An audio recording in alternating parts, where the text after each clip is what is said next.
사모님, 그 호텔 개관식에는 절대 가시면 안 됩니다. 내 개인 운전기사인 박 기사님이 갑자기 브레이크를 밟았습니다. 우리는 도로 한가운데에 멈춰 섰습니다. 깜짝 놀라 당황한 나는 물었습니다. 박 기사님, 왜 그러세요? 그의 손이 가늘게 떨리고 있었습니다. 그는 나에게 태블릿 하나를 건넸습니다. 눈이 휘둥그레졌고 심장이 멎는 것 같았습니다.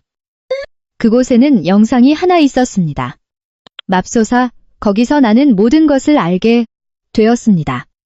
남편 민호가 나를 무너뜨릴 계획을 세우고 있었던 겁니다. 자신이 주인공이 되어야 할 바로 그 밤에요. 자, 시작하기 전에 먼저 여러분이 어디서 이 방송을 듣고 계신지 댓글로 남겨주세요. 이 채널이 더 성장해서 더 흥미진진한 이야기를 전해드릴 수 있도록 좋아요와 구독도 잊지 마시고요. 나는 커다란 거울 앞에 앉아 있었습니다. 우리 부부의 호화로운 마스터 침실에 있는 화장대 거울이었죠.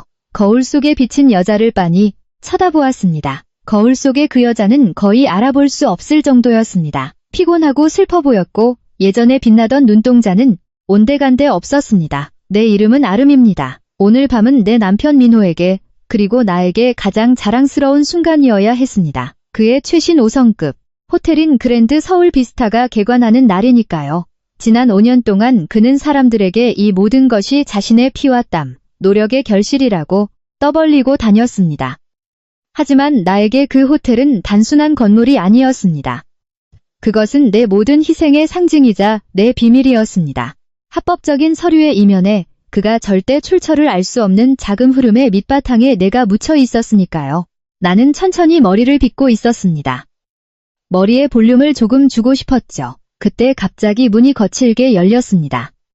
깜짝 놀란 틈에 민호가 쿵쾅거리며 들어왔습니다. 그가 입은 최고급 맞춤 정장은 완벽하게 어울렸고 오만한 성공의 아우라를 뿜어내고 있었습니다. 그의 뒤로는 시어머니인 김 여사가 따라 들어왔습니다. 그녀의 얼굴은 짜증으로 가득했습니다. 그녀가 나를 위아래로 훑어보았습니다. 마치 하자가 있는 물건을 보듯 말이죠. 아이고 아름아, 넌 아직도 준비가 안 된 거니? 민호가 소리쳤습니다. 인사조차 없었죠. 그는 국산 중형차 한 대 값과 맞먹는 롤렉스 금시계를 쳐다보았습니다. 15분 뒤에 출발할 거야. 로비에 기자들이 벌써 깔렸다고. 나는 그를 안심시키려 억지로 미소를 지어 보였습니다. 준비 다 됐어요, 여보. 가방이랑 구두만 고르면 돼요. 내 기어들어가는 대답에 시어머니가 끼어들었습니다. 그녀는 양손에 금반지를 주렁주렁 낀 채 내게 다가왔습니다. 아이러니하게도 지난달에 내가 사준 옷이네. 그녀는 내가 입고 있는 옷의 천을 만지작거렸습니다. 칙칙한 쥐색의 유행이 한참 지난 답답하고 지루한 디자인의 옷이었습니다. 최신 유행하고는 거리가 멀어도 한참 머네. 너 오늘 그거 입고 갈 거니? 그녀의 목소리엔 조롱이 섞여 있었습니다. 네, 어머니, 민호 씨가 수수하게 입어야 한다고 해서요. 내가 조그맣게 대답했습니다. 민호가 혀를 차며 내 옷장으로 걸어갔습니다. 그는 내가 가진 그나마 괜찮은 이브닝 드레스들을 거칠게 밀어내더니 색이 다 바랜 낡은 숄 하나를 꺼내 나에게 던졌습니다. 이것도 둘러. 이따 연회장은 추울 테니까. 명심해, 아름아. 오늘 밤의 테마는 근면과 겸손이야. 난 내가 맨바닥에서 시작해서 이 자리까지 왔다는 걸 보여주고 싶어. 네가 화려한 드레스에 보석을 주렁주렁 달고 나타나면 사람들이 아, 저놈 처가 돈으로 성공했구나 할 거 아니야. 내 명성에 먹칠하고 싶어? 그의 말은 비수가 되어 내 가슴에 꽂혔습니다. 하지만 익숙했습니다. 5년의 결혼 생활 동안 그의 레퍼토리는 늘 같았으니까요. 그는 주인공이었고 자수성가한 남자였습니다. 나는 그저 운 좋게 그를 만난 아내일 뿐이었죠. 하지만 진실은 달랐습니다. 나는 태진그룹의 유일한 상속녀이자 거대 호텔그룹의 실소유주였습니다. 내 자본이 그의 모든 사업을 뒷받침해왔습니다. 나는 내 정체를 숨겼습니다. 그의 자존심을 꺾고 싶지 않았으니까요. 그가 진정한 가정의 기둥이라고 느끼길 바랐습니다. 하지만 시간이 지날수록 그의 감정을 지켜주는 일은 나에 대한 억압으로 변해갔습니다. 하지만 여보, 그랜드 오픈이잖아요. 조금은 밝은 색을 입어야 하지 않을까요? 작년에 우리가 산 파란색 드레스 같은 거요. 나는 조심스럽게 타협을 시도했습니다. 말대꾸하지 마. 김 여사가 소리쳤습니다. 그녀는 민호에게서 그 낡은 쇼를 빼앗아 내 어깨에 강제로 둘렀습니다. 잘 들어라, 아르마. 민호는 이제 존경받는 CEO야. 오늘 오는 비즈니스 파트너들은 다 대단한 분들이라고. 넌 기업 경영에 대해 쥐뿔도 모르는 국문학 전공자일 뿐이잖니. 오늘 내 할 일은 딱 하나야. 조용히 입 다물고 입꼬리만 살짝 올리고 구석에 앉아있는 거. 투자자들한테 아는 척하지 말고 내 그 촌스러운 태도로 내 아들 망신 주지 마라. 나는 고개를 숙이고 끓어오르는 울분을 삼켰습니다. 촌스럽다고요? 오늘 밤 참석할 그 대단한 투자자들이 사실 내 돌아가신 아버지 밑에서 일하던 옛 직원들이라는 걸 알면 아마 그 자리에서 기절할 텐데 말이죠. 하지만 나는 침묵을 택했습니다. 알량한 자존심을 다시 한번 삼켰습니다. 네, 어머니. 네, 여보. 시키는 대로 할게요. 민호가 미소를 지었습니다. 사랑이 담긴 미소가 아니라 직원을 쳐다보는 오만한 상사의 미소였습니다. 그는 다가와 거친 손길로 내 턱을 들어 올려 내 눈을 응시했습니다. 좋아. 내 주제를 파악해, 아르마. 넌 그냥 장식품일 뿐이야. 내 스포트라이트를 뺏을 생각은 꿈도 꾸지 마. 오늘 밤은 온전히나 비저너리, 위슈네리, 민호의 밤이니까. 지루한 아내 따위의 밤이 아니라. 그 말을 남기고 그는 돌아섰습니다. 방을 나서는 그의 뒤를 김 여사가 따랐습니다. 그녀는 내 화장대 위에 단출한 화장품들을 보며 끝까지 눈을 흘겼습니다. 빨리 내려와.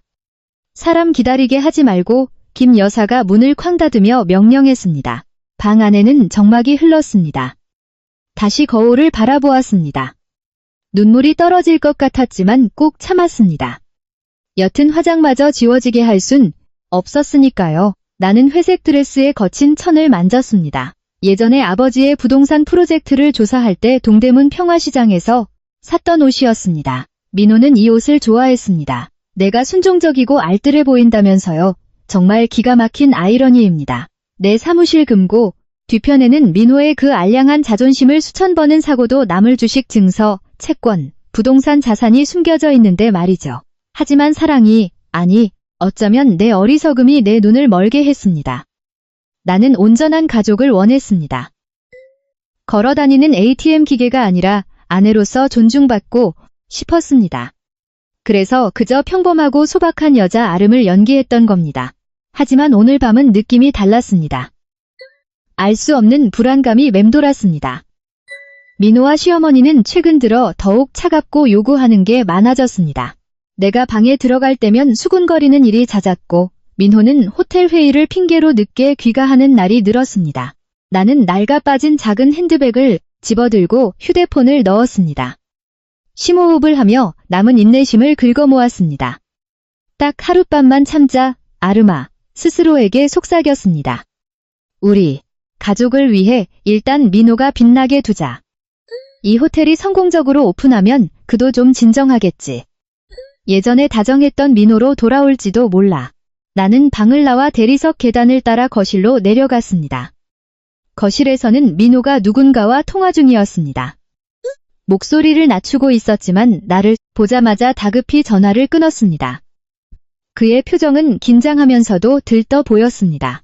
시어머니는 소파에 앉아 부채질을 하고 있었는데 안절부절 못하는 모습이었습니다. 엄청 꾸물대네. 시어머니가 일어나며 쏘아붙였습니다. 죄송해요 어머니. 짧게 답하고 우리는 현관 속으로 걸어갔습니다. 현관 앞에는 그의 새로운 지위를 상징하는 검은색 최고급 세단이 세워져 있었습니다.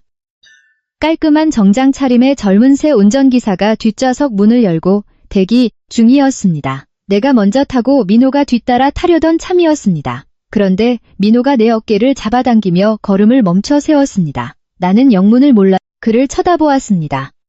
여보? 당신은 우리랑 안 타. 민호가 차갑게 말했습니다. 무슨 소리야? 나는 민호와 시어머니를 번갈아 보았습니다. 시어머니는 얄미운 미소를 짓고 있었습니다. 차가 꽉 찼어, 아르마. 난 이따 있을 연설을 위해 집중할 공간이 필요해. 그리고 어머니랑 상의할 비즈니스 얘기도 있고 네가 있으면 방해될 것 같아서 그래. 민호가 늘어놓는 변명은 어이가 없었습니다. 그 세단의 뒷좌석은 우리 셋은 물론 넷이 타도 넉넉할 만큼 넓었으니까요. 하지만 여보, 우린 부부잖아. 개관식에 따로 도착하면 사람들이 뭐라고 하겠어? 내가 작게 항변했습니다. 아, 그만 좀 해. 궁상맞게 왜 이래? 시어머니가 날카로운 목소리로 말을 잘랐습니다. 넌 참 불만이 많구나. 민호가 다 알아서 정리했어. 넌 저기 다른 차 타고 가. 우리 예전에 타던 낡은 승합차 대기시켜놨으니까. 그녀가 곁에 쪽을 가리켰습니다. 거기엔 여기저기 칠이 벗겨진 낡은 구형 카니발이 서 있었습니다. 우리가 장볼 때나 쓰던 차였죠. 차 옆에는 예전부터 우리 집에서 일하던 박 기사님이 서 있었습니다. 돌아가신 아버지 밑에서부터 일해온 내게 남은 유일한 내 편이었습니다. 박 기사님은 연민이 가득한 눈으로 나를 바라보고 있었습니다. 자, 빨리 타. 민호가 자기 차에 오르며 말했습니다. 늦지 마. 그리고 명심해. 메인 로비가 아니라 사이드 게이트로 들어와. 네가 그 고물차에서 내리는 걸 기자들이 찍게 내버려둘 순 없으니까. 고급 세단의 문이 닫혔습니다. 짙은 틴팅 때문에 그들의 얼굴은 보이지 않았지만 차 안에서 그들이 비웃는 소리가 들리는 듯 했습니다. 세단이 미끄러지듯 저택을 빠져나갔습니다. 테라스에 홀로 남겨진 나는 슬픔, 분노, 수치심이 뒤섞인 감정에 휩싸였습니다. 심호흡을 하며 목구멍까지 차오르는 감정을 억눌렀습니다. 무거운 발걸음으로 낡은 승합차를 향해 걸어갔습니다. 밤 공기가 차가웠고 얇은 쇼를 파고드는 바람이 마치 내 처지를 비웃는 것 같았습니다. 박 기사님은 재빨리 뒷문 열어주었습니다. 그의 태도는 변함없이 정중했습니다. 하이. 마치 버림받은 아내가 타는 고물차가 아니라 여왕의 마차 문을 열어주는 듯했습니다. 타시지요 아가씨. 그가 조용히 말했습니다. 그는 어릴 적부터 부르던 호칭으로 나를 불렀습니다. 내가 진짜 누구인지 아는 유일한 사람이었죠. 고마워요, 박 기사님. 속삭이듯 답하고 차에 올랐습니다. 코를 찌르는 싸구려 오렌지 방향제 냄새가 났습니다. 뒷좌석에 앉아 이마를 짚은 채 그토록 참고 있던 눈물을 마침내 흘려보냈습니다. 눈물이 뺨을 타고 흘러 화장을 적셨습니다. 밤은 이제 시작인데 이미 모든 것을 잃은 기분이었습니다. 낡은 승합차가 천천히 저택을 빠져나와 도로로 진입했습니다. 토요일 밤이라 도로는 꽉 막혀 있었습니다. 창밖으로는 서울의 화려한 네온 사인이 반짝였고 보슬비가 내리기 시작했습니다. 흐릿해진 차창이 마치 하늘도 나를 위해 우는 것 같았습니다. 내 자존심이 남편에 의해 얼마나 처참히 짓밟혔는지 기사님은 다 보았습니다. 차 안은 고요했고 가끔 박 기사님이 내 안부를 묻거나 손주 이야기를 하며 분위기를 풀어보려 했지만 오늘은 웬일인지 그도 말이 없었습니다. 백미러로 보니 그는 힐끗힐끗 나를 쳐다보고 있었습니다. 그의 눈빛은 불안해 보였고 운전대를 잡은 손에 힘이 들어가 손가락 마디가 하얘질 정도였습니다. 그의 주름진 얼굴은 창백했고 무언가 중대한 고민이 있는 듯 했습니다. 눈물을 닦고 마음을 진정시키려 애썼습니다. 박 기사님 좀 서둘러 주세요. 늦으면 민호 씨가 화낼 거예요. 약간 잠긴 목소리로 말했습니다. 박 기사님은 대답 대신 고개만 끄덕일 뿐 속도를 내지 않았습니다. 오히려 끝차선으로부터 천천히 달리고 있었죠. 기사님? 의아해진 내가 다시 불렀습니다. 죄송합니다, 아가씨. 그가 떨리는 목소리로 짧게 답했습니다. 몇 블록을 지나쳤습니다. 그랜드 서울 비스타까지는 안 막히면 20분 거리였습니다. 하지만 불길한 예감이 들었습니다. 박 기사님은 교통 상황이 아니라 나를 관찰하기 위해 룸미러를 계속 확인하고 있었습니다. 무언가 할 말이 있지만 두려워하는 눈치였습니다. 그러다 조용한 공원 옆 도로에 다다르자 그가 갑자기 비상 깜빡이를 켜고 급브레이크를 밟았습니다. 젖은 아스팔트 위로 바퀴가 미끄러지며 차가 멈췄습니다. 깜짝 놀라 몸이 앞으로 쏠렸습니다. 기사님, 왜 멈춘 거예요? 고장 났나요? 나는 패닉에 빠졌습니다. 핸드폰 시계를 보니 시간이 촉박했습니다. 늦으면 민호가 화내는 것으로 끝나지 않고 며칠 동안 투명인간 취급을 할 텐데 그건 너무 견디기 힘든 일이었습니다. 박 기사님은 시동을 껐습니다. 차창을 때리는 빗소리만이 정적을 채웠습니다. 그는 바로 돌아보지 않고 깊은 한숨을 내쉬었습니다. 뒤를 돌아본 그의 얼굴은 백지장처럼 창백했고 이마엔 식은땀이 맺혀 있었습니다. 아가씨. 그의 목소리가 심하게 갈라졌습니다. 왜 그러세요, 기사님? 어디 편찮으세요? 나는 걱정스레 몸을 앞으로 숙였습니다. 그는 어릴 적부터 나를 돌봐준 삼촌 같은 분이니까요. 아가씨, 너무 놀라지 마십시오. 그의 눈에 눈물이 고였습니다. 아가씨, 오늘 그 개관식에는 절대 가시면 안 됩니다. 이대로 집으로 가시지요. 아니면 돌아가신 회장님 본가로 모시겠습니다. 어디든 좋으니 그 호텔만은 안 됩니다. 나는 미간을 찌푸리며 당황했습니다. 무슨 말씀이세요, 기사님? 왜 가면 안 되는데요? 민호 씨한테 얼마나 중요한 자리인데 아내로서 옆에 있어줘야 해요. 박 기사님이 강하게 고개를 가로저었습니다. 아닙니다, 아가씨. 그놈은, 그 자식은 아가씨 남편 자격이 없는 놈입니다. 그놈은 쓰레기입니다, 아가씨. 나는 말문이 막혔습니다. 고용된 운전기사가 모시는 주인을 쓰레기라 욕하다니. 그가 이 정도로 말할 정도면 뭔가 아주 심각한 일이 벌어진 게 분명했습니다. 박 기사님, 똑바로 말씀해보세요. 도대체 무슨 일이에요? 내 심장 박동이 빨라졌고 불길한 예감이 온몸을 휘감았습니다. 박 기사님은 조수석 옆 가방을 다급히 뒤졌습니다. 떨리는 손으로 검은색 태블릿을 꺼냈습니다. 내비게이션이나 주차장에서 대기할 때 보시던 태블릿이었습니다. 전원을 켠 그는 좌석 사이로 태블릿을 건넸습니다. 아가씨, 제가 3일 전에 그놈의 새 차에 초소형 몰래카메라와 녹음기를 설치했습니다. 고개를 푹 숙인 그의 목소리에 두려움이 서려 있었습니다. 아가씨가 안 계실 때마다 수상한 전화를 받는 걸 보고 의심이 들었거든요. 아까 그놈과 김 여사가 출발할 때부터 실시간으로 녹화된 영상이 여기 연결되어 있습니다. 눈이 번쩍 뜨였습니다. 기사님이 나를 위해 민호를 감시했다고요? 아가씨, 돌아가신 회장님께 아가씨를 지켜드리겠다고 약속했습니다. 그놈들이 아가씨를 본인 집에서 파출부 취급하는 걸 더 이상 두고 볼 수가 없었습니다. 그의 목소리가 메어왔습니다. 이 영상을 보십시오. 불과 5분 전 실시간 영상입니다. 떨리는 손으로 태블릿을 받아들었습니다. 화면에는 민호의 최고급 세단 내부가 선명하게 보였습니다. 방음이 철저한 차답게 오디오도 아주 깨끗했습니다. 화면 속 민호는 한 손으로 운전대를 잡고 있었고 내 자리여야 할 조수석에는 왼 젊고 화려하고 섹시한 빨간 드레스 차림의 여자가 앉아 있었습니다. 김 여사는 뒷좌석에 앉아 깔깔거리며 웃고 있었습니다. 조금 전 내게 화를 내던 그 표정과는 딴판이었습니다. 볼륨을 키우고 태블릿을 귀에 가까이 댔습니다. 자기야, 아름이가 정말 눈치 못 챌까? 여자의 콧소리 섞인 목소리가 들렸습니다. 그녀는 민호의 팔을 쓰다듬고 있었습니다. 민호가 코웃음을 치며 말했습니다. 걱정 마, 유진아. 걘 멍청할 정도로 나한테 미쳐 있거든. 연설에 집중해야 해서 따로 가자고 하니까 진짜로 믿더라고.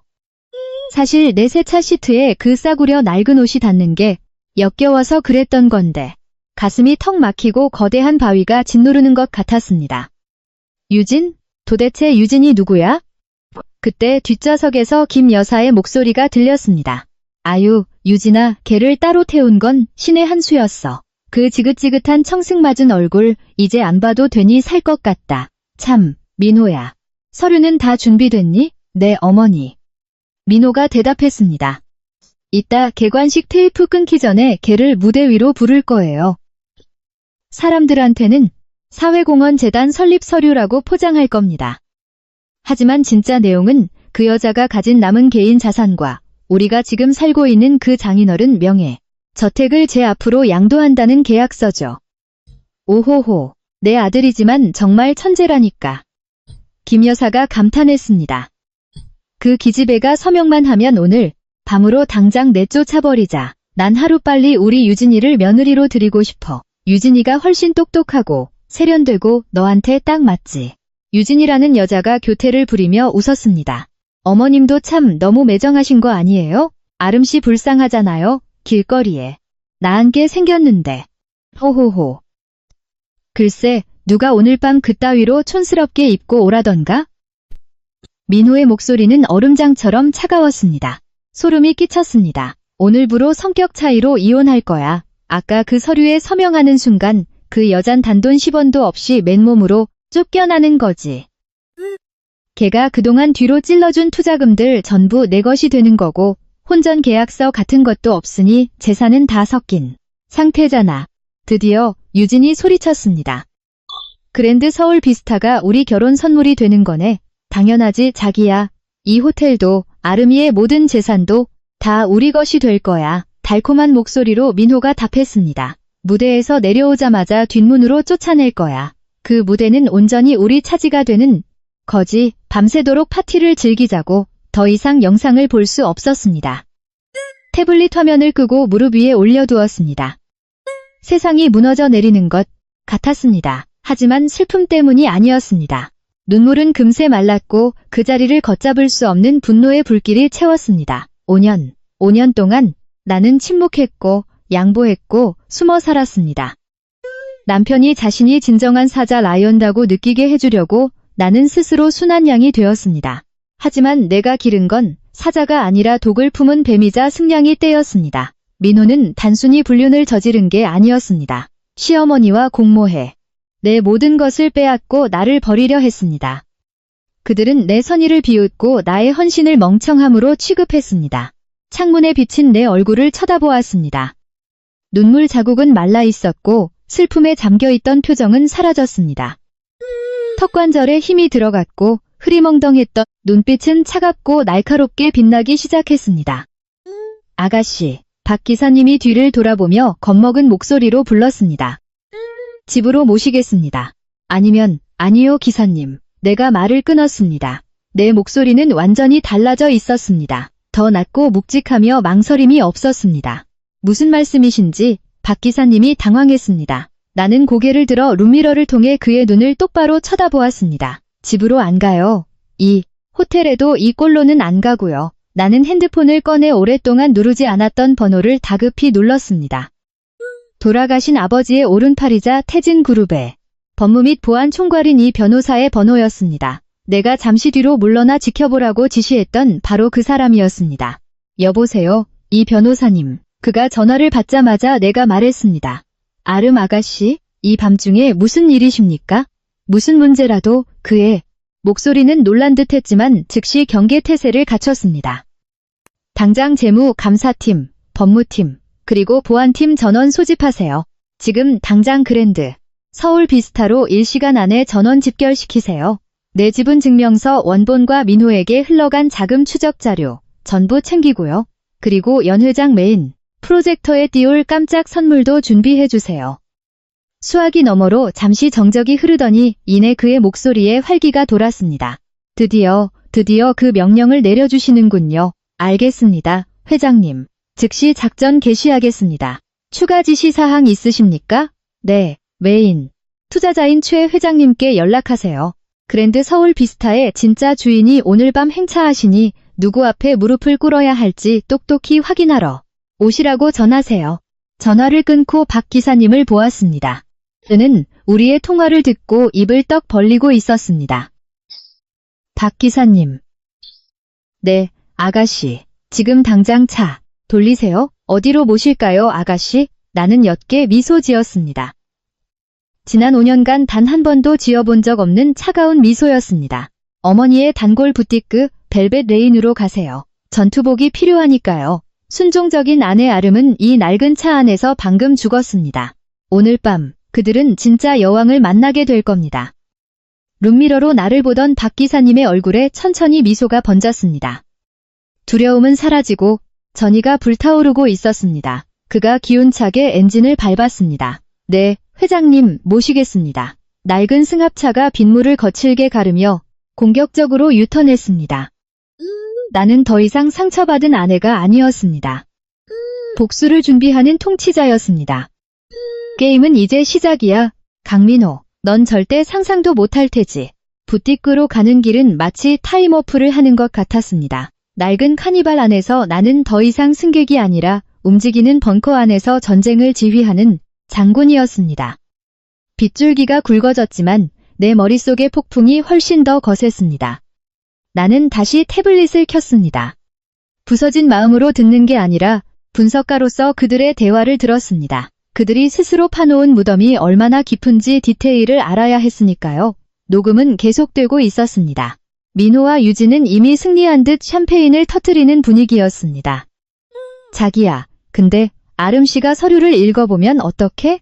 유진의 목소리에 일말의 불안감이 스쳤습니다. 죄책감이 아니라 사기꾼이 들킬까봐 두려워하는 목소리. 그래도 명색이 국문학 전공자인데 글씨는 읽을 줄 알 거 아니야. 민호가 스피커가 터질 듯 크게 웃었습니다. 나는 그 태블릿을 박살내고 싶었습니다. 유진아, 내 말 잊었어? 걔 지난 5년 동안 나한테 완전 세뇌당했어.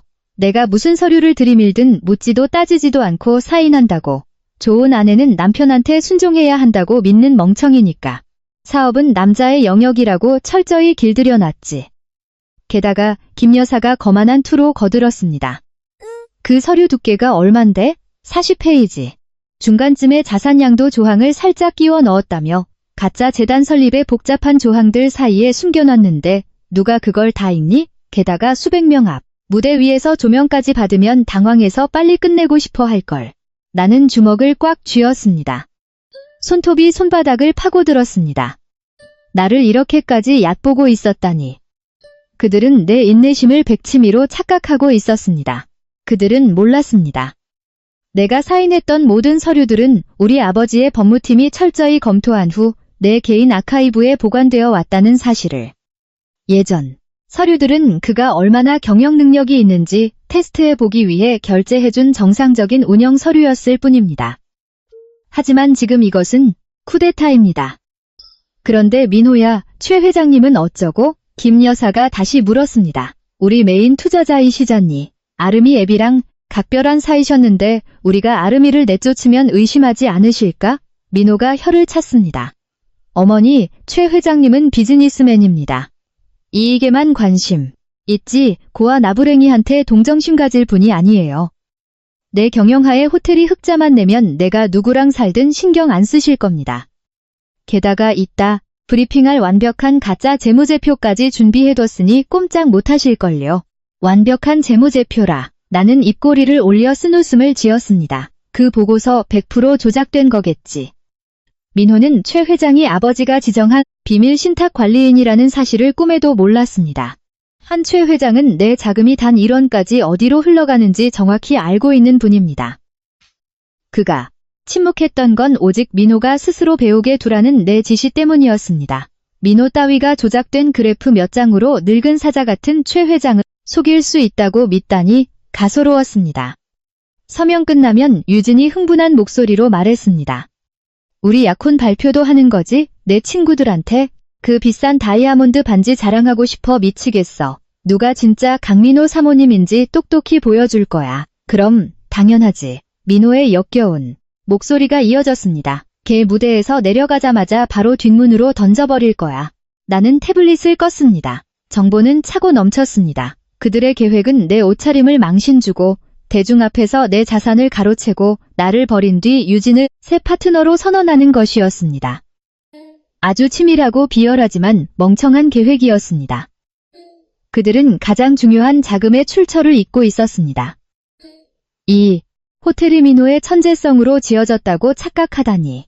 이 호텔 부지가 우리 할아버지 물려주신 땅이라는 걸, 수천억의 익명 투자금이 사실 내 페이퍼 컴퍼니에서 나왔다는 걸 그들은 까맣게 잊고 있었습니다. 나 없이는 민호는 그저 자존심만 비대한 평범한 프로젝트 매니저일 뿐입니다. 창밖을 내다보았습니다. 청담동의 명품 부티크들이 늘어선 고급스러운 거리에 진입하고 있었습니다. 분노는 이미 차가운 살기로 변해 있었습니다. 기사님, 내가 조용히 불렀습니다. 네, 아가씨. 기사님, 오늘 정식 유니폼 챙겨 오셨나요? 기사님이 룸미러를 보며 자랑스레 답했습니다. 물론입니다. 트렁크에 태진그룹 총수 전용 모자와 흰 장갑까지 완벽하게 준비되어 있습니다. 좋아요. 여기서 일 다 보면 갈아입으세요. 오늘 밤 기사님은 단순한 운전기사가 아니라 전장에 나가는 내 호위 기사입니다. 최고로 기품있게 보이셔야 해요. 명심하겠습니다. 아가씨, 강민호 그놈보다 100배는 더 기품있게 모시겠습니다. 그가 농담을 던지며 분위기를 띄우려 했습니다. 나는 옅게 웃었습니다. 아, 하나 더요. 앞 편의점에 들러 생수 하나 사주세요. 목이 타네요. 이따 퍼부어줄 연설을 위해 목을 축여놔야겠어요. 박 기사님이 안도의 웃음을 터뜨렸습니다. 내 전투력이 돌아온 것을 확인했기 때문이죠. 알겠습니다. 낡은 카니발이 화려한 유럽풍 건물의 벨벳 레인 앞에 멈춰 섰습니다. 이곳은 단순한 옷가게가 아니라 어머니가 생전에 최고급 드레스만 맞추던 곳이었습니다. 나도 어릴 적 고급 실크 원단들 사이에서 숨바꼭질을 하곤 했었죠. 입구의 늙은 도어맨은 우리의 낡은 차를 보고 인상을 찌푸렸습니다. 하지만 차에서 내린 내가 비록 색바랜 옷과 싸구려 쇼를 걸쳤을지라도 나의 당당한 걸음걸이와 치켜든 턱, 그리고 익숙한 눈빛을 알아보고는 눈이 휘둥그레졌습니다. 아, 아름 아가씨? 도어맨이 믿기지 않는다는 듯 머뭇거리며 불렀습니다. 오랜만이에요, 김 차장님. 스텔라 원장님 계신가요? 내가 어머니의 절친이었던 원장님을 찾았습니다. 네, 안에 계십니다. 어서 오십시오. 그가 황급히 육중한 유리문을 열었습니다. 안으로 들어서자 은은한 라벤더 향과 럭셔리한 공기가 나를 감쌌습니다. 조용하던 샤반이 갑자기 분주해졌습니다. 우아하게 머리를 세팅한 50대의 스텔라 원장이 걸어 나왔습니다. 내 꼴을 본 그녀의 두 눈이 튀어나올 듯 커졌습니다. 아름아, 세상에 이게 대체 무슨 꼴이니? 왜 이런 걸레짝 같은 걸 걸치고 있어? 원장님이 소리치며 민호가 던져준 쇼를 거칠게 벗겨냈습니다. 얘기가 길어요, 원장님. 그리고 제겐 시간이 없습니다. 내 단호한 목소리에 대리석 바닥으로 숄이 힘없이 떨어졌습니다. 완벽한 메이크오버가 필요해요. 지금 당장이요. 스텔라 원장은 내 눈을 빤히 응시했습니다. 더 이상 묻지 않았습니다. 산전수전 다 겪은 그녀는 상처받았지만 복수를 다짐하는 여자의 눈빛을 단번에 알아챘습니다. 그녀가 프로의 미소를 지었습니다. 좋아, 아주 잘 찾아왔어. 컨셉이 뭐니? 상처받은 공주님? 아니면 배신자의 목을 칠 여왕님? 후자요. 내가 차갑게 답했습니다. 스텔라 원장이 호탕하게 웃으며 눈을 반짝였습니다. 아주 마음에 들어. 완벽한 복수극을 만들어주지. 따라와, 달링. 그녀는 나를 2층 VIP룸으로 데려갔습니다. 그녀의 최고 어시스턴트 2명이 들러붙어 칙칙한 회색 드레스를 벗기고 고급 실크 가운을 입혔습니다. 마법이 시작되었습니다. 마룬 컬러. 스텔라 원장이 유리 장식장에서 드레스 하나를 꺼냈습니다. 싸구려 밝은 레드가 아니었습니다. 피와 용기, 그리고 권력을 상징하는 짙은 젓갈색이었습니다. 최고급 벨벳 실크로 만들어진 드레스는 내 몸을 완벽하게 감쌌습니다. 오프숄더 넥라인이 어깨와 목선을 시원하게 드러냈고 긴 치맛자락의 왼쪽 허벅지에는 깊은 트임이 있어 우아하면서도 치명적이었습니다. 이 옷을 입는 순간 나의 낡은 껍질이 벗겨지는 듯 했습니다. 순종적인 아내 아름은 사라졌습니다. 허리는 더 꼿꼿해졌고 몸을 감싼 비싼 원단의 감촉이 내가 누구인지 다시 일깨워 주었습니다. 이제 헤어랑 메이크업, 스텔라 원장의 지시에 수석 메이크업 아티스트가 나섰습니다. 창백하고 옅었던 화장을 지우고 볼드하고 강렬한 메이크업을 시작했습니다. 눈꼬리를 날렵하게 뺀 스모키 메이크업에 눈썹은 완벽한 아치형으로 그렸습니다. 입술에는 드레스와 어울리는 다크 체리 레드 립스틱을 발랐습니다. 항상 질끈 묶었던 머리는 현대적이면서도 기품 있는 업 스타일로 올렸고 옆머리를 자연스럽게 내려 얼굴선을 감싸게 했습니다. 무심한, 풋풋하지만 철저히 계산된 럭셔리함이었습니다. 마지막으로 스텔라 원장이 벽면의 비밀 금고를 열어 검은색 벨벳 상자를 꺼냈습니다. 네, 어머니가 10년 전에 내게 맡겨두신 거란다. 네게 가장 특별한 날 주라고 하셨지. 난 내 결혼식 때 줄 알았는데 네가 그 자식 때문에 하우스 웨딩을 고집하는 바람에. 내 생각엔 오늘 밤이 이 녀석이 세상에 나올 완벽한 타이밍인 것 같네. 상자를 열자 다이아몬드와 루비가 세팅된 화려한 목걸이, 귀걸이, 팔찌 세트가 눈부시게 빛났습니다. 내 할머니 때부터 내려오던 전설적인 갑오, 태진의 별이었습니다. 차가운 목걸이가 내 목에 닿는 순간 소름이 돋으며 선조들의 거대한 권력이 내 몸에 깃드는 것 같았습니다. 거울을 보았습니다. 그 안의 여자는 차에서 울던 아름이가 아니었습니다. 먹이사슬 최정점에 선 포식자, 아름답고 경이로우며 두려운 존재였습니다. 퍼펙트. 스텔라 원장이 눈시울을 붉히며 속삭였습니다. 내 어머니가 주주총회에 처음 의장으로 서시던 날. 딱 그 모습이구나. 그때 핸드폰이 울렸습니다. 이 변호사의 문자였습니다. 팀 전원 위치 확보. 박 기사님 전용 차량 외부 대기 완료. 최 회장님 도착 확인. 회장님의 마지막 지시만 기다리고 있습니다. 나는 원장님을 향해 돌아섰습니다. 전부 얼마죠, 원장님? 저희 회사 앞으로 청구해주세요. 원장님이 윙크하며 웃었습니다. 오늘 비용은 무료야. 이따 펼쳐질 끝내주는 쇼의 관람료라고 생각할게. 가서 그 자식 짓밟아버려, 아르마. 이번엔 진심으로 미소가 지어졌습니다. 반드시 그럴게요. 건물을 나서자 비는 그쳐 있었고 밤 공기가 상쾌했습니다. 로비 밖에는 아까 타고 온 낡은 승합차 대신 칠흑처럼 광이 나는 클래식 롤스로이스 팬텀이 대기하고 있었습니다. 아버지의 콜렉션 중 하나로 특별 차고에만 보관되어 있던 차였습니다. 박 기사님은 어느새 정식 유니폼으로 완벽하게 갈아입고 차 문 옆에 서 있었습니다. 각 잡힌 모자와 하얀 장갑을 낀 그는 방금 전 민호가 모욕했던 그 운전기사와는 차원이 다른 기품을 내뿜었습니다. 나를 보자 그는 완벽한 각도로 허리를 굽혔습니다. 회장님, 차량 준비되었습니다. 자랑스러움이 뚝뚝 묻어나는 우렁찬 목소리였습니다. 나는 고개를 끄덕이고 안으로 들어갔습니다.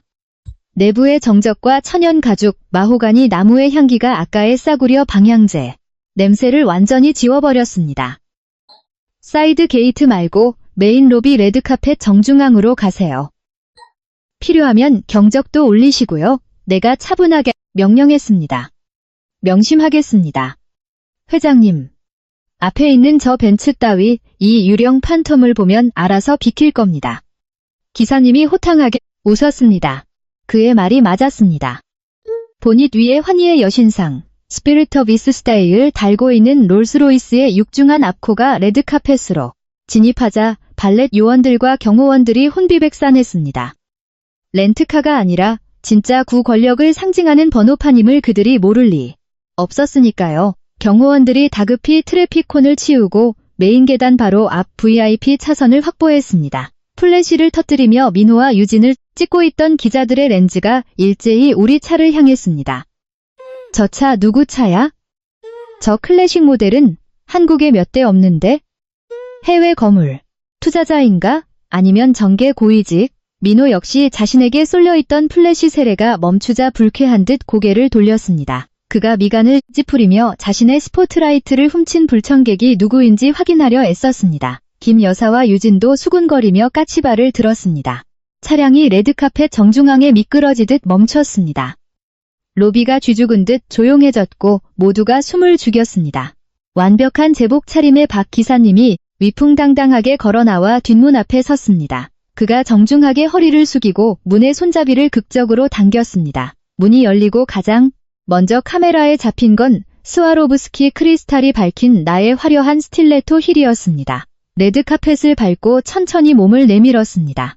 짙은 마룬색 벨벳 드레스가 조명을 받아 찬란하게 빛났고 태진의 별 다이아몬드 목걸이가 눈이 멀 듯한 광채를 뿜어냈습니다. 찰칵 찰칵 찰칵 기관총 같은 셔터 소리가 터져 나왔습니다.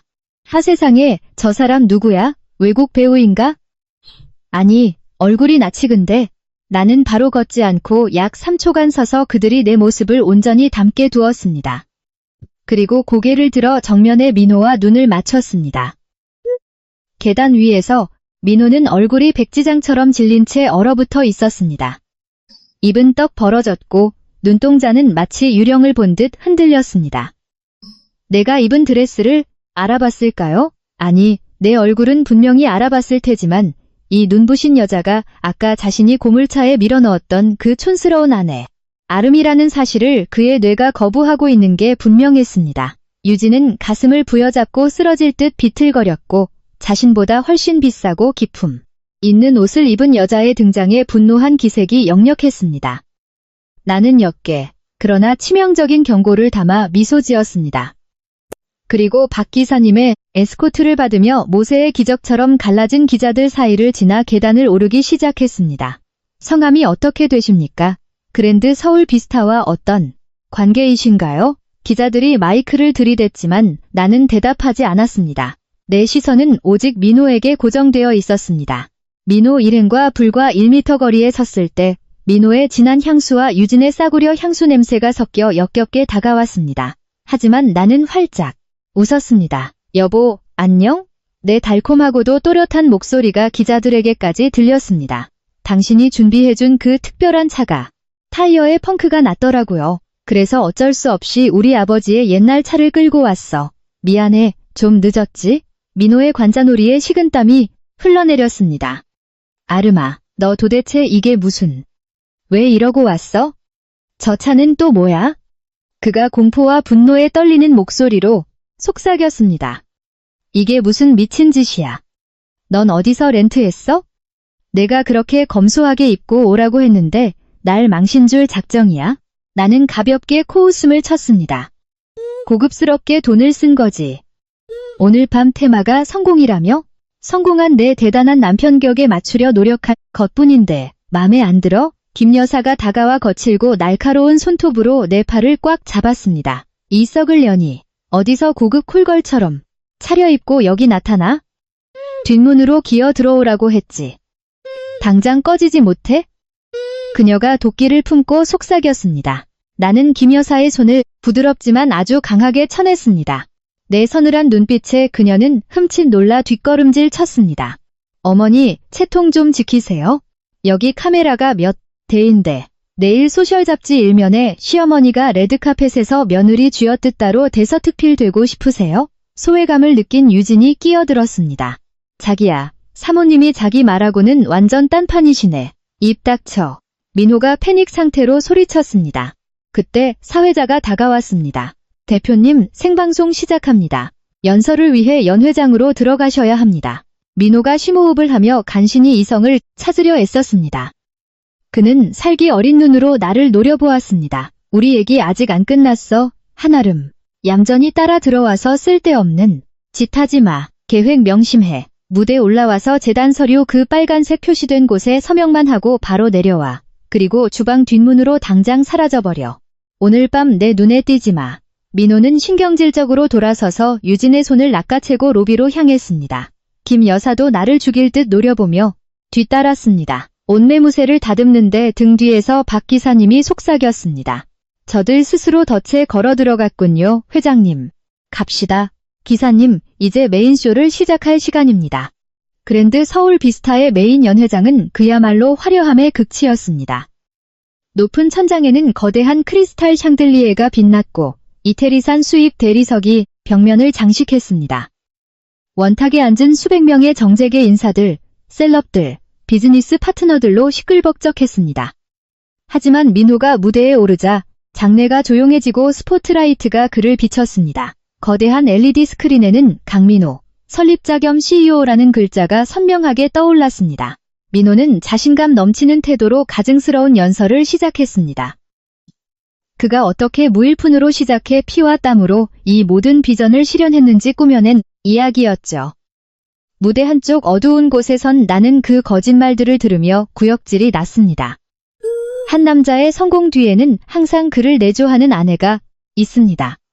비록 그녀의 역할은 작았지만 제 아내 아름이를 이 무대로 모시고 싶습니다. 그의 연설 중 역할은 작았지만이라는 대목에선 묘한 모멸감이 묻어났습니다. 마치 내 역할이 그저 커피나 타주는 정도였다는 듯이요. 청중들이 박수를 쳤습니다. 큐사인. 이제 내가 어둠 속에서 스포트라이트를 향해 걸어나갈 차례였습니다. 내가 등장하자 박수 소리는 순식간에 감탄과 웅성거림으로 바뀌었습니다. 나의 아우라는 샹들리에보다 더 장래를 압도했습니다. 민호는 당황한 기색이 역력했습니다. 청중의 관심이 자신에게서 나에게로 완전히 옮겨갔기 때문이죠. 그가 내 어깨를 감싸 쥐었지만 그의 소나귀에는 위협적인 힘이 들어가 있었습니다. 그는 대중을 향해 웃으면서 내 귀에 이 악물고 속삭였습니다. 웃어, 미친년아, 쓸데없는 짓 하지 말고. 여기 빨간 폴더 보이지? 재단 설립, 서류야. 표시된 데 서명만 하고 당장 내려가. 그리고 당장 호텔 밖으로 꺼져.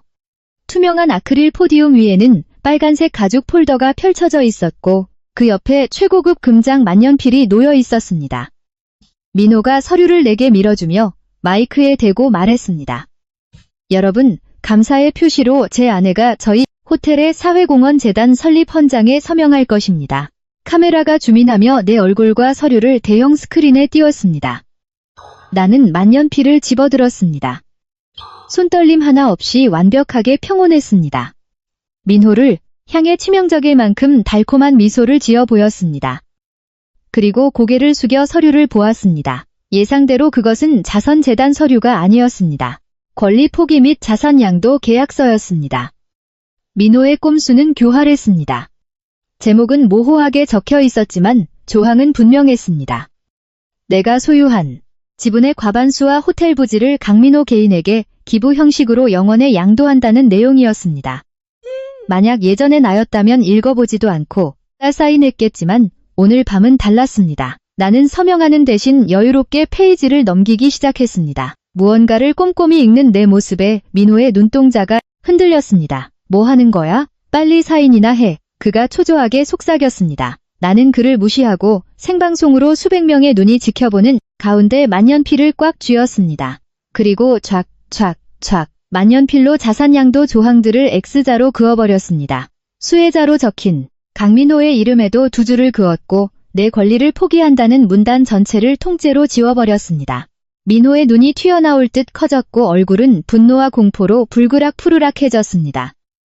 당장이라도 폴더를 뺏고 싶어 했지만 대중 앞이라 억지 웃음을 짓느라 손만 허공에서 덜덜 떨고 있었습니다. 아르마. 그가 패닉에 빠져 헐떡였습니다. 나에게 불리한 모든 독소 조항을 그어버린 후 나는 마지막 장 위임자란에 커다랗게 서명했습니다. 그리고 가죽 폴더를 탁 소리나게 덮었습니다. 민호가 얕은 안도의 한숨을 쉬었습니다. 내가 뭔가 퍼포먼스를 했어도 결국 사인은 했다고 착각한 것이죠. 그가 황급히 폴더를 빼앗아 품에 넣었습니다. 고마워 여보. 이제 자리로. 그가 나를 쫓아내려 입을 떼는 순간 나는 치명적인 체크메이트를 날렸습니다. 포디움의 마이크를 낚아채 무대의 주도권을 가져왔습니다. 잠시만요. 내 카리스마 넘치고 청명한 목소리가 장내에 쩌렁쩌렁 울렸습니다. 하민호가 얼어붙었습니다. 아르마, 내려가. 그가 낮게 경고했습니다. 나는 그를 완전히 무시하고 청중을 바라보았습니다. 여러분, 오늘 밤 이 자리에 참석해주셔서 진심으로 감사드립니다. 방금 제 남편의 연설 내용 중 약간 정정해야 할 부분이 있어서 마이크를 잡았습니다. 장내의 팽팽한 긴장감이 감돌며 모두가 숨을 죽였습니다. 제 남편은 이 호텔이 그가 맨바닥에서부터 피땀 흘려 일군 성과라고 말했습니다. 참으로 감동적인 이야기 아닙니까? 나는 조소 섞인 미소를 지었습니다. 하지만 유감스럽게도 그것은 순전한 픽션입니다. 민호의 얼굴은 이제 시체처럼 하얗게 질렸습니다. VIP 테이블 쪽에 있던 김 여사가 벌떡 일어나는 것이 보였지만 옆에 있던 유진이 창피함에 그녀를 끌어안쳤습니다. 이 호텔이 세워진 부지는 내 목소리는 더욱 단호해졌습니다. 태진그룹의 창업주이신 제 돌아가신 아버지 구한 회장님께서 물려주신 땅입니다. 건축에 들어간 수천억 원의 자본 역시 100% 제 개인 자산이며 단지 제 모기업의 페이퍼 컴퍼니를 통해 우회적으로 투자된 것뿐입니다. 나는 말을 이어갔습니다. 그리고 방금 제가 서명한 서류는 내 남편이 기대했던 자산 포기 각서가 아닙니다. 불법적인 조항은 모조리 삭제했습니다. 제가 서명한 것은 단 하나, 오늘 이 시간부로 이 호텔 경영 전반에 대한 특별 세무조사 및 포렌식 감사 승인서입니다. 야, 한아름 그만해. 민호가 이성을 잃고 소리쳤습니다. 켜져 있던 마이크를 통해 그의 비명이 짐승처럼 울려 퍼졌습니다. 경호원. 마이크 꺼. 저 미친년 당장 끌어내. 내 아내가 우울증 때문에 미쳤어요. 두 명의 덩치 큰 경호원이 무대 위로 뛰어 올라왔습니다. 민호는 아직 자신이 권력을 쥐고 있다고 착각하며 비열하게 웃었습니다. 여러분, 죄송합니다. 제 아내가 쫀 시간을 놓쳐서요. 경호원들이 다가오자 민호가 나를 가리켰습니다. 당장 끌어내, 밖으로 던져버려. 하지만 그 경호원들은 아까 이 변호사가 심어둔 태진그룹 본사 보안팀 요원들이었습니다. 그들은 나를 지나쳐 오히려 민호의 양옆에 섰습니다. 그리고 그의 양팔을 강압적으로 꺾어 잡았습니다. 뭐 하는 거야? 내가 여기 대표야. 놔. 내가 너희들 월급 주는 사람이라고. 민호가 발버둥 쳤습니다. 나는 다시 마이크를 잡았습니다. 얼음장처럼 차갑지만 치명적인 목소리였습니다. 이분들의 보스는 당신이 아니야, 강민호. 그리고 당신은 더 이상 이 호텔의 CEO도 아니고. 나는 라이브 카메라를 정면으로 응시했습니다. 안녕하십니까, 여러분. 제 이름은 한아름, 태진그룹의 유일한 상속녀입니다. 그리고 방금 전, 저는 제 남편을 해고했습니다. 내 선언과 함께 그랜드 연회장은 말 그대로 아수라장이 되었습니다. 수천 개의 눈동자가 무대를 향했고 경악과 충격, 그리고 이 엄청난 스캔들에 대한 흥분으로 가득 찼습니다. 플래시 세례가 기관총처럼 쏟아졌습니다. 민호는 내 옆에 포박당한 채 얼어붙어 있었습니다. 숨을 헐떡이며 현실을 부정하려 애썼지만 그의 비대한 에고는 진실을 받아들이지 못했습니다. 뭐라고? 네가 누굴 해고해? 네가 뭔데? 그가 발악하며 소리쳤습니다. 경호원, 저 여자 당장 정신병원에 쳐넣어. 하지만 경호원은 민호의 손을 뿌리치듯 제압하며 차갑게 말했습니다. 죄송합니다만 우리는 이 자산의 법적 실소유주의 명령만 따릅니다. 5분. 전 수신된 법무팀 지시에 따르면 당신은 이곳에서 아무런 권한이 없습니다. 민호는 보이지 않는 거대한 주먹에 맞은 듯 뒤로 밀려났습니다. 뭐라고? 내년이 경호원들을 돈으로 매수했어? 어머니 보석을 팔아치웠냐? 무대 아래에서 김 여사가 비명을 질렀습니다. 민호야, 저 촌년한테 당하지 마. 경찰 불러. 명예훼손이야. 반면 내 자리를 꿰차려던 유진은 상황이 불리하게 돌아가자 내 돈으로 산 명품백으로 얼굴을 가린 채 도망칠 궁리만 하고 있었습니다. 궁지에 몰린 민호는 마치 구명보트를 찾듯 다급히 주위를 두리번거렸습니다. 그리고 연 회장 뒷문이 열리며 누군가 들어오자 그의 창백한 얼굴에 희색이 돌았습니다. 최 회장님. 민호가 소리쳤습니다. 최 회장님. 감사합니다. 저 미친 여자가 호텔을 쑥대밭으로 만들고 있습니다. 회장님께서 저 여자를 내쫓고 제가 진정한 대표라는 걸 증명해 주십시오. 들어온 사람은 60대 중반의 은발, 군 장성처럼 꼿꼿한 자세와 압도적인 아우라를 풍기는 태진그룹의 대주주 최 회장이었습니다. 그의 뒤로는 날카로운 슈트 차림의 최고급 법무팀과 회계 감식반원 6명이 두꺼운 서류 가방을 들고 따랐습니다. 젊은 CEO들이 길을 터주며 고개를 숙였습니다. 민호는 구겨진 옷을 다듬으며 마치 주인을 반기는 강아지처럼 계단 아래로 달려갔습니다. 회장님, 불미스러운 일을 보여드려 죄송합니다. 제 전처가 돈에 미쳐서 경호원들을 매수해 난동을 부리고 있습니다. 도와주십시오. 하지만 최 회장은 민호가 내민 손을 잡지도 미소를 짓지도 않았습니다. 화강암처럼 굳은 표정으로 민호를 경멸과 연민이 섞인 눈으로 위아래로 훑어볼 뿐이었습니다. 회장님? 왜 그러십니까? 얼른 저 여자를 혼내주십시오. 민호가 당황해 얼버무렸습니다. 최 회장은 그를 벌레 보듯 무시하고 묵묵히 무대 위로 걸어 올라왔습니다. 그의 묵직한 구두 발소리가 연 회장의 긴장감을 최고조로 끌어올렸습니다. 나는 팔짱을 낀 채 여유롭게 서서 다가오는 최 회장을 바라보았습니다. 그는 아버지의 오랜 친구이자 충직한 신탁 관리인. 나의 지시 때문에 지난 5년간 내가 모욕당하는 걸 보면서도 피눈물을 삼키며 참아오신 분이었습니다. 나와 1m 거리에 선 최 회장은 눈가에 맺힌 눈물을 애써 참으며 잠시 내 눈을 응시했습니다. 장내에 모두가 그가 내 뺨을 때릴지 고함을 칠지 숨죽여 지켜보고 있었습니다. 하지만 다음 순간 최 회장은 한 발 물러서더니 오른손을 왼쪽 가슴에 얹고 완벽한 90도 각도로 허리를 굽혔습니다. 왕이나 최고 권력자에게만 바치는 절대적인 존경의 인사였습니다. 시간이 멈춘 듯 했습니다. 민호의 눈깔이 튀어나올 듯 벌어졌고 김 여사는 헉소리를 내며 주저앉았습니다. 허리를 편 최 회장이 마이크 없이도 장내를 쩌렁쩌렁 울리는 목소리로 외쳤습니다. 안녕하십니까, 회장님. 세 단어였지만 핵폭탄급의 위력이었습니다. 조금 늦어 죄송합니다, 아름 아가씨. 최 회장의 눈빛이 형형하게 빛났습니다. 경찰과 감사팀이 이 호텔의 모든 출입구를 완벽히 봉쇄할 때까지 마지막 지시를 기다리느라 늦었습니다. 민호의 무릎이 꺾이며 포디움 위로 쓰러졌습니다. 회장님. 그게 무슨... 회장님이라니요? 얜 그냥 아름이에요. 국문과 나온 멍청한 제 아내라고요. 최 회장이 군인처럼 절도 있게 돌아보며 마이크에 대고 호통을 쳤습니다. 네, 이놈 강민호. 감히 함부로 주둥이를 놀리지 마라. 내 놈이 모욕한 분은 동남아시아와 한국을 아우르는 태진그룹의 창업주 한 회장님의 유일한 혈육이시다. 청중들이 경악했습니다. 한 회장의 전설적인 이름, 그리고 그 상속녀가 강민호의 조강지처였다는 사실은 상상도 못한 반전이었습니다. 내 놈은 이 호텔을 지은 수천억의 자금이 하늘에서 떨어진 줄 알았더냐? 최 회장이 민호를 손가락질하며 쏘아붙였습니다. 내 놈이 사고 칠 때마다 뒤에서 펑크난 자금을 메워주던 익명 투자자가 누구인 줄 아느냐? 바로 한아름 회장님의 개인 자금이다. 회장님께서 내 놈에게 기회를 주시고 인간으로 만들어주신 거다? 아니야, 그럴 리 없어. 아름이는 가난해. 맨날 다 떨어진 옷만 입고 고물차나 타고 다니는데. 거짓말이야. 민호가 눈물을 흘리며 현실을 부정했습니다. 나는 최 회장 옆으로 다가가 민호를 내려다보았습니다. 내가 그렇게 행동했던 건 널 존중했기 때문이야. 내 잘난 자존심 세워주려고 나 자신을 깎아내린 거라고? 넌 내 헌신을 ATM 기계 취급으로 갚았지. 나는 2층 조종실에 있는 박 기사님에게 수신호를 보냈습니다. 박 기사님, 내 전 남편에게 이별 선물을 띄워주세요.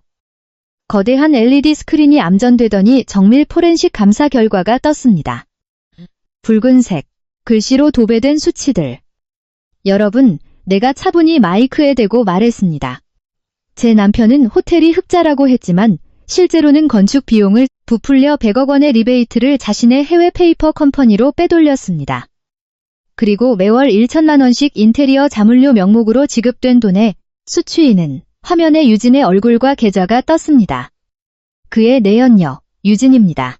이어서 오늘 오후에 녹음된 블랙박스 영상이 최고급 사운드 시스템을 타고 쩌렁쩌렁 울려 퍼졌습니다. 걔 멍청할 정도로 나한테 미쳐 있거든. 사실 내 새 차에 그 싸구려 옷이 닿는 게 역겨워서 그 서류에 사인하면 길거리로 나간 게 생겼는데 호호호. 걔 재산은 다 내 거가 되는 거고 걘 오늘 밤 당장 내쫓아버릴 거야. 민호의 육성이 연 회장의 벽을 치고 돌아왔습니다. 민호는 귀를 틀어막고 발악했습니다. 끄라고. 저거 다 조작이야. 그가 선을 뽑으려 달려들었지만 경호원들에게 무참히 무릎을 꿇렸습니다. 장내는 소름 끼치는 정적과 함께 수천 명의 경멸 어린 시선이 민호에게 꽂혔습니다. 쓰레기 같은 놈, 기생충 새끼 하는 욕설이 터져 나왔습니다. 무대 아래 김 여사는 바닥에 주저앉아 엉엉 울고 있었습니다. 후회의 눈물이 아니라 수치심 때문이었습니다. 유진은 연문으로 도망치려 했지만 재벌가 사모님들과 기자들에게 가로막혀 플래시 세례를 받으며 패닉에 빠져 있었습니다. 나는 무릎 꿇은 민호에게 다가갔습니다. 여보. 내가 나지막이 불렀습니다. 민호가 땀과 눈물로 범벅이 된 얼굴을 들었습니다. 아름아, 제발. 내가 다 설명할게. 장난이었어. 진짜야. 어머니랑 유진이가 시킨 거야. 난 너 사랑해. 제발 내 커리어 망치지 마. 내가 다 고칠게. 그는 내 발목을 잡으려 기어왔습니다. 나는 벌레를 피하듯 한 발 물러섰습니다. 너무 늦었어, 민호야. 네가 그토록 원하던 격. 떨어지지 않고 돈 많은 여자가 여기 있잖아. 하지만 난 더 이상 내 것이 아니야.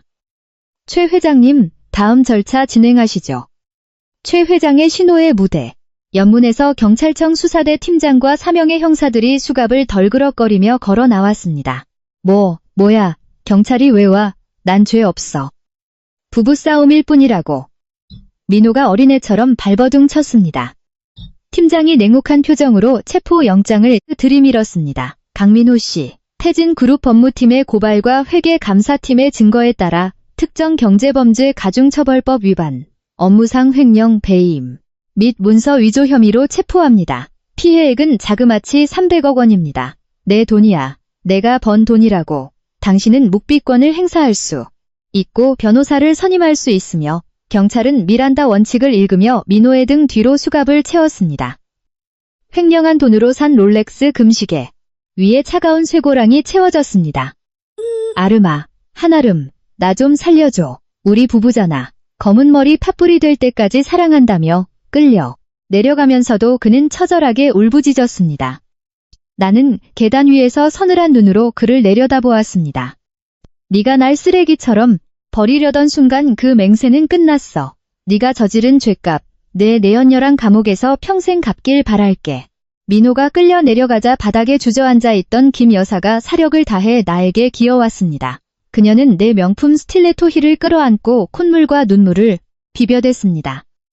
아름아, 우리 며느리 민호 좀 살려다오 제발. 내가 잘못했다. 앞으로 매일 내 발을 씻겨줄게. 제발 고소 좀 취하해. 다오. 나는 내 발에 매달린 그녀를 내려다보았습니다. 5년 동안 내 옷차림과 요리를 비난하며 나를 억압하던 그 오만한 시어머니가 지금은 이렇게 작고 비참해 보였습니다. 한인 부드럽지만 날카로운 목소리로 속삭였습니다. 어머니, 아까 집에서 그러셨죠? 내 청승맞은 얼굴 보기 지긋지긋하다고. 똑똑하고 세련된 유진이가 며느리였으면 좋겠다고. 김 여사의 입술이 파르르 떨렸습니다. 농담이었어. 장난친 거야. 어머니 소원대로 해드렸어요. 오늘부로 전 어머니 며느리가 아닙니다. 그러니 어머니의 그 이상적인 며느리 유진이한테 가서 도와달라고 하세요. 나는 발을 빼내고 보안팀장이 변호사에게 턱짓했습니다. 이 변호사님, 이분 끌어내세요. 그리고 현재 거주 중인 아버지 명의의 저택, 당장 가압류 걸고 출입 통제시키세요.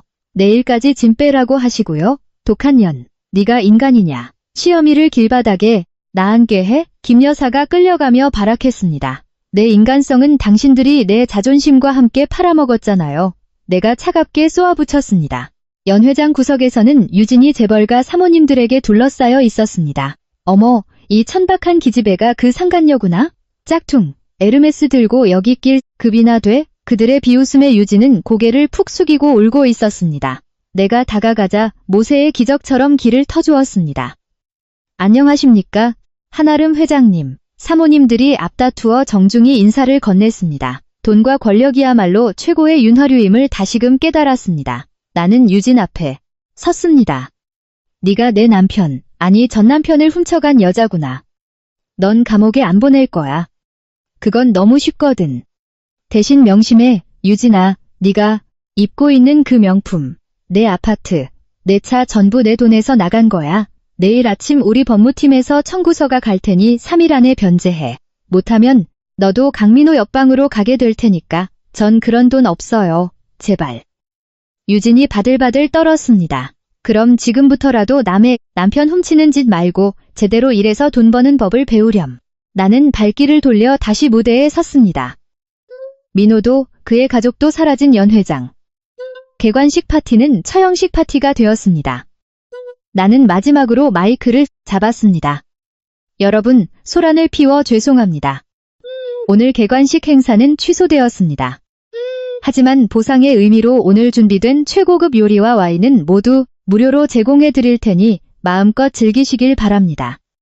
그리고 인생과 비즈니스에서 가장 중요한 화폐는 정직과 신뢰라는 사실을 기억해 주시길 바랍니다. 편안한 밤 되십시오. 내가 마이크를 내려놓자 이번에는 진심 어린 경애와 존경의 기립박수가 쏟아졌습니다. 무대 아래로 내려가자 최 회장님이 환하게 웃으며 나를 반겼습니다. 돌아가신 회장님께서 오늘 밤 아가씨를 보셨다면 정말 자랑스러워 하셨을 겁니다. 감사합니다, 회장님. 내 눈시울이 붉어졌습니다. 1시간 뒤, 연 회장의 소음은 잦아들었고 하객들은 올해 최고의 스캔들 거리를 안고 돌아갔습니다. 나는 호텔 꼭대기층 VIP 라운지에 홀로 앉아 통유리창 너머 서울의 야경을 내려다보고 있었습니다. 불빛들이 마치 보석처럼 반짝였습니다. 라운지 문이 열리고 박 기사님이 따뜻한 물 한 잔과 푹신한 호텔 슬리퍼를 들고 들어왔습니다. 회장님, 그 힐 때문에 발이 많이 아프실 겁니다. 그가 내 발밑에 슬리퍼를 놓아주었습니다. 나는 웃으며 스틸레토 힐을 벗고 슬리퍼에 발을 넣었습니다. 날아갈 듯 편안했습니다. 고마워요, 박 기사님. 역시 기사님뿐이네요. 기분이 어떠십니까, 회장님? 후련하십니까? 그가 정중하게 물었습니다. 나는 깊은 숨을 내쉬었습니다. 가슴을 짓누르던 수십 톤의 바위가 사라진 기분이었습니다. 후련해요, 기사님. 하지만 조금 공허하기도 하네요. 5년 동안 거짓된 결혼을 지키겠다고 나 자신을 속여왔으니까요. 이제 다 끝났어요. 끝난 건 회장님의 고통일 뿐입니다. 박 기사님이 현명하게 답했습니다. 진짜 인생은 이제부터 시작입니다. 젊고 아름다우시고 엄청난 부를 가지셨잖아요. 게다가 이제 세상이 회장님이 누구인지 똑똑히 알게 되었고요. 온 세상이 회장님의 것입니다. 나는 가볍게 소리내어 웃었습니다. 그때 핸드폰이 울렸습니다. 이 변호사였습니다. 강민호는 구치소에서 엄마를 부르며 울고불고 난리지만 접견 거부했습니다. 우리 태진그룹의 주가는 리스크 해소와 강력한 경영 쇄신 기대감으로 시간 외 거래에서 5% 급등했습니다. 투자자들이 회장님의 냉혹한 결단력을 아주 마음에 들어합니다. 나는 짧게 수고하셨습니다. 민호가 법정 최고형을 받도록 끝까지 밀어붙이세요. 라고 답장을 보냈습니다. 창가로 다가가 유리에 비친 내 모습을 보았습니다. 여전히 붉은 마룬 드레스를 입고 있었지만 눈빛은 눈부시게 빛나고 있었습니다. 겁에 질려 아무 말도 못하던 아내 아름은 영원히 사라졌습니다. 박 기사님. 나는 뒤돌아보지 않고 불렀습니다. 네, 회장님. 내일 아침엔 차고에 처박아뒀던 내 롤스로이스 빨간색 컨버터블 세단 준비해주세요. 뚜껑도 열고요. 시원한 바람을 맞고 싶네요. 분부대로 모시겠습니다. 내일은 어디로 갈까요? 태진그룹 본사요. 제가 의장으로서 주주총회를 소집할 겁니다. 회사 안에 강민호 말고도 치워야 할 쓰레기들이 아주 많거든요. 박 기사님이 호탕하게 웃었습니다. 네, 회장님. 나는 차가운 유리에 손바닥을 댔습니다. 잠들지 않는 서울의 밤.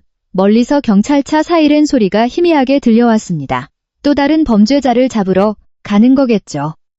하지만 적어도 나에게 오늘 밤은 너무도 평온했습니다.